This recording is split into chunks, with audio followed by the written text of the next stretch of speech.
Hi friends, welcome back to my channel Kanan Kitchen. இன்னைக்கு நீங்க பார்க்க போற ரெசிபி முருங்கைக்காய் அவியல்.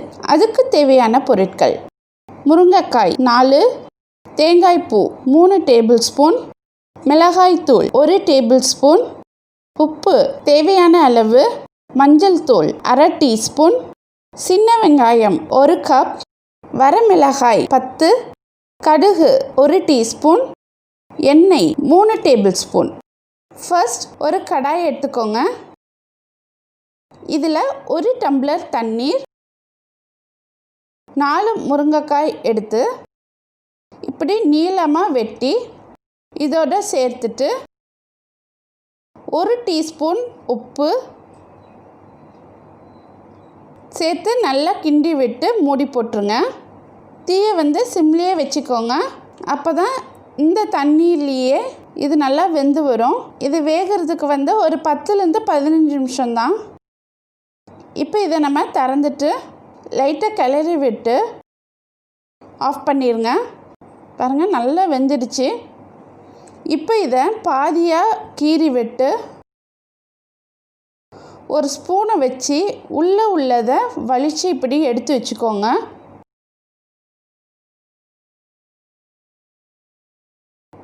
இப்போ ஒரு கடாய் எடுத்துக்கோங்க. எண்ணெய் 3 டேபிள்ஸ்பூன், கடுகு 1 டீஸ்பூன், வரமிளகாய் 10, சின்ன வெங்காயம் 1 கப் பொடியாக நறுக்கினது,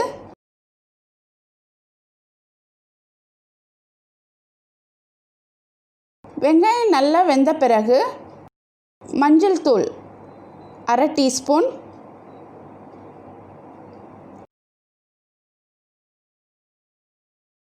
உப்பு தேவையான அளவு,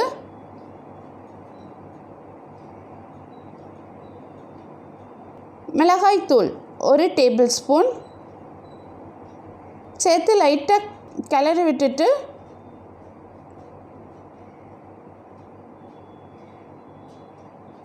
முருங்கைக்காய் எடுத்து வச்சுருக்கிறத இதோட சேர்த்து நல்லா கிளறி விட்டு ஒரு 5 நிமிஷம் மூடி போட்டுருங்க.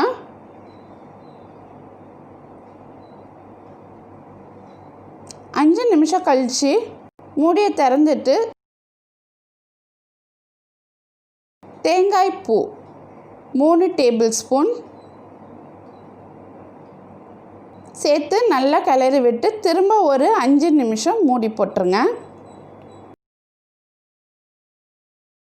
5 நிமிஷம் ஆயிடுச்சு. பாருங்கள், நல்லா ட்ரையாக வந்திருக்கு. இப்போ இதை ஆஃப் பண்ணிடலாம்.